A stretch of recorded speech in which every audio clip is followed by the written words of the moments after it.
So welcome, Dahlia. Thank you for taking time out for your coaching session today. Before we begin, I just want to confirm that this is a confidential space, so please feel free to bring to this coaching session whatever you want to bring. And I've got my pen and notepad, as I can see you've got your pen and notepad to make any notes of any insights as we go through. So what's most important to you from the coaching session today? So within my work, I'm really struggling with my team. There's just so much tension within the team that it's causing a lack of morale. It's really impacting the productivity of the team. And I really need to figure out how to manage this better as a manager. I feel that that's my job, to have a good, productive team with high morale, and it's just lacking at the moment. So it sounds like it's quite a stressful situation for you to be in at the minute. So what would you like to focus on in today's session? I'd really like to, walk away with some really good strategies on how to reduce the tension, rebuild the trust within the team. I can just really tell there's this lack of trust. People are just very on edge, and it's just making that whole working environment really, really difficult. And I just need to get some really good strategies in place to deal with this situation. So if I'm hearing you right, by the end of this session, you want to walk away with some strategies to build that trust. Does that sound right? Yeah, exactly. I feel like as a manager, it's for me to really drive this forward. That kind of that team vibe comes from the top up. So it's really important that I'm driving this strategy. Okay, so let's take a step back. What's currently happening in your team at the moment? So at the moment, I feel like there's some people that don't feel heard at all. They're really struggling to find their voice, or to get their voice heard. And there's other people who are just disengaged, demotivated. They're almost just not even kind of involving themselves because they don't want to get caught up in this tension and conflict. And overall, it's just a poor team atmosphere. The productivity of the team is just really struggling because there's so much just fractures within that team dynamic. So it sounds really, really challenging. So what impact is this having on you as a leader? I'm just constantly exhausted and drained. I don't know how to resolve it. I spend a lot of my time, even outside of work, it's affecting everything because it's on my mind constantly. I feel responsible. I feel guilty for people who are not enjoying the time they have at work, because the workplace is so filled with tension. And it's just really draining my energy. I feel like I can't focus on being a great manager because I'm so worried about this team and this dynamic. It's also taken me away from being productive myself because I can't focus on all the other things I have to do. So overall, every day, I'm just waking up feeling quite full of dread with what it's going to bring really at work. Okay, so let's consider, how do you think the team perceives the situation? So I think people are struggling with things like change in leadership. Um, they're struggling with workload. There's also lack of clear communication, maybe from myself, but also from higher up. And I think just people are really, really stressed, but it's showing up in different ways. Some people, are sort of being short tempered or a bit snappy, I've noticed. Other people are just quite withdrawn. It depending on the different personalities within the team, it's just showing up very differently for each individual, but I can just feel that underlying sense of tension. Okay, and what do you think's driving these tensions? So again, like a mix of different things. I think because we have had some leadership changes, people are feeling a bit uncertain about what is to come, whether there's going to be changes within the team and within the company. So I think overall that lack of, maybe there's a bit of underlying insecurity there within team members. We do have a lot of work on at the moment. I think people are struggling a little bit with the workload and the resources.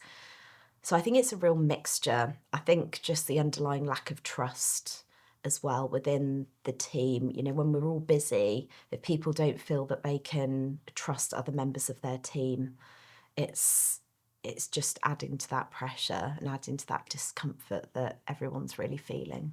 Okay, so it certainly sounds like there's some structural and relationship factors at play. So given what you've shared, what's working well despite these challenges? So, don't get me wrong, we do have some strong performers within the team. We do have some people that really, we're enjoying their work and they are really strong members of the team, but they're obviously suffering too. And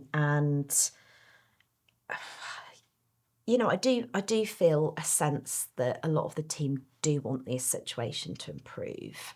I think they just don't really know how.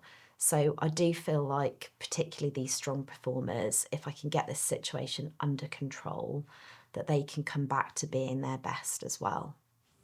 Okay, so now we've got a clearer picture of the situation. Let's explore some of the ways forward. So, if you were to improve the team dynamics, what options come to mind? In terms of options, I feel like I could arrange one-to-ones with each individual as a private session where people can bring their issues. They can kind of air them if I make sure that it's a confidential and safe space for them, they can bring these issues to a meeting. I can get a good understanding for what they're thinking and how they're feeling, but in a safe space where they're not bringing up it in front of colleagues. Okay, so that's one option. What else could be possible? So, I could do a big team meeting where we just bring everyone together. Everyone brings up various issues, problems, ways, solutions that we could improve this, things that they're concerned about. The only thing I'm slightly hesitant about is that people may end up feeling attacked if there's any blame thrown out there. People may not trust that it's a safe space, or they may feel uncertain about raising certain issues in front of other members of the team. So I'm just a little bit worried that we may not get the authenticity out of that conversation that we might need to start with. Okay, so that's another solid approach. What other strategies could support a shift in the team's dynamics? So we could, to get a complete fresh insight on this situation, I could bring in an external facilitator who could actually maybe give me some fresh perspectives. I think the issue is at the moment we're so in the situation that it's really hard to get that bird's eye view of what's going on and how to improve the situation. So I am wondering whether someone external could come in to maybe do a team building or some form of session that could maybe help us out. So there's some great thinking. So if you were to move forward with the options of a one-to-one, a team, or bringing somebody external in, what might be the potential impact of each approach? So for the team meeting, I feel that it could really help us to air all the concerns out. Everyone can hear everyone else's perspective. it could build trust or it could break trust. I'm just not sure how that's going to go at the moment.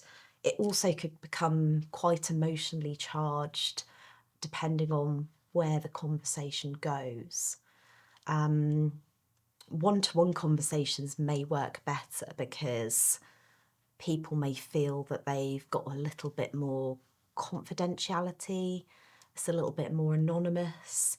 And then that could also help me understand better where the tensions are coming from, and I could plan a little bit better. So that one-to-one situation may be better for me to have a better understanding.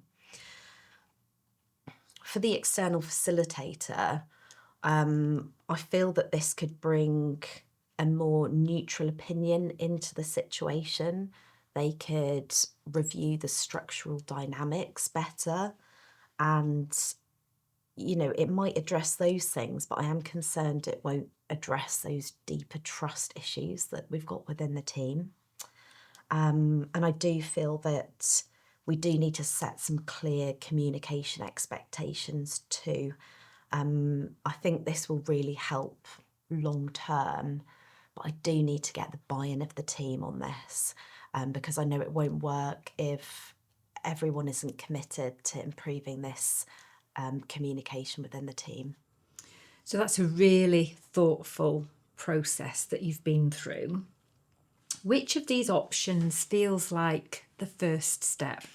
I think having the one-to-one conversations is the first natural step, because that will give me a better idea of what I'm working with.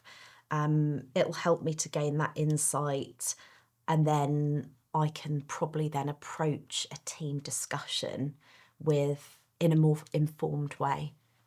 So that sounds like a really strong strategic choice. What's the first action you can take to move this forward? So I think the obvious thing would be to organise these one-to-ones with the team. So I really need to just have a look in the calendars and put some time on, and really do that as soon as possible. And how will you structure these conversations to ensure that they're productive?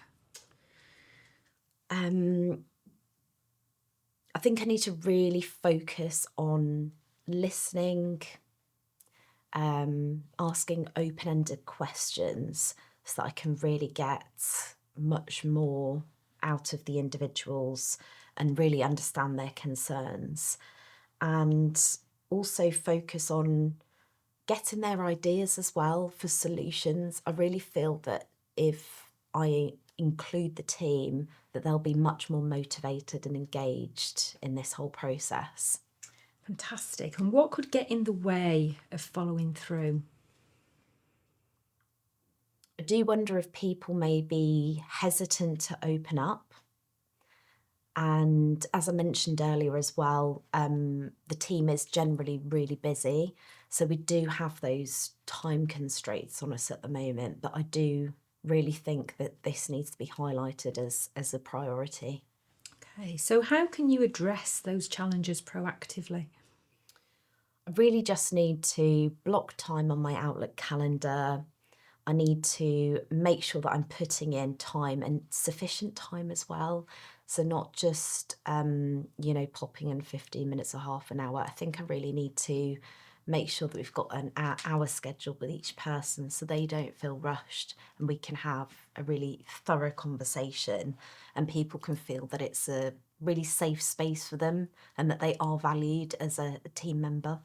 That's great. So before we wrap up, let's reflect on today's conversation. So what has been most valuable for you? I definitely feel clearer on the approach that I need to take.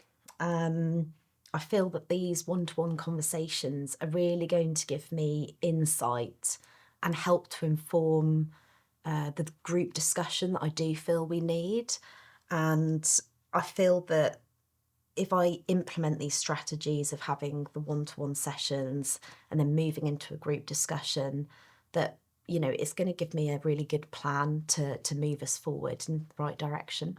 Fantastic. And how are you going to measure success?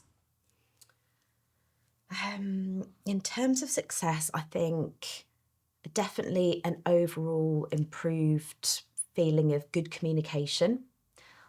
I think feeling the energy in the place as well, openness, shift in tone, shift in communication. I think that's going to be the main thing, really. You know, when you just have a sense of good collaboration, I think it's going to be a feeling more than anything. Okay, and who can support you in holding yourself accountable? So I think I need to get buy-in from my line manager because really this is something that is impacting us through the various levels of the organisation. And I'd really like to get them committed to this plan too. And also as a sounding board, I think it's really important that I don't feel like I'm just doing this all by myself. So checking in with my line manager would be a really good idea. Fantastic. And I always like to finish a session on this question. What one word best describes how you're feeling right now? Optimistic. Brilliant. So that's fantastic to hear. And I look forward to hearing how it all unfolds for you. But just keep trusting yourself and your leadership. Thanks so much, Claire.